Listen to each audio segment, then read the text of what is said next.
નમસ્કાર, બેનિફિટ બુલેટિનમાં આપનું સ્વાગત છે. આપની સાથે હું છું ભૂમિ. ફટાફટ નજર કરીશું આજના મહત્વના સમાચારો પર. હવામાન વિભાગે રાજ્યમાં આગામી 7 દિવસ એટલે કે 25 સપ્ટેમ્બરથી 1 ઓક્ટોબર સુધી વરસાદની આગાહી કરી છે, જે અંતર્ગત ખાસ કરીને દક્ષિણ ગુજરાતમાં ભારે વરસાદની આગાહી છે. આગામી 48 કલાક બાદ દક્ષિણ ગુજરાતમાં ભારે વરસાદની આગાહી કરવામાં આવી છે. સાણંદ તાલુકાના સરી ગામની સીમમાંથી ગાંજાના જથ્થા સાથે ચાંગોદર પોલીસે એક શખ્સને ઝડપી પાડ્યો છે. પોલીસે આરોપી પાસેથી 5 કિલો ગાંજો જપ્ત કરીને શખ્સ સામે ગુનો નોંધી તપાસ હાથ ધરી છે.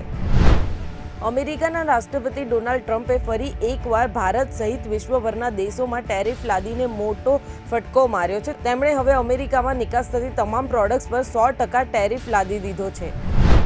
એનસીબીના પૂર્વ અધિકારી સમીર વાનખેડેએ નેટફ્લિક્સ શાહરૂખ ખાન અને આર્યન ખાનના drugs case web series the bad boys of બોલિવૂડના નિર્માતાઓ વિરુદ્ધ દિલ્હી હાઈકોર્ટમાં કેસ દાખલ કર્યો છે. સમાચારોની નિયમિત અને સચોટ અપડેટ માટે જોડાયેલા રહો બેનિફિટ ન્યૂઝ સાથે.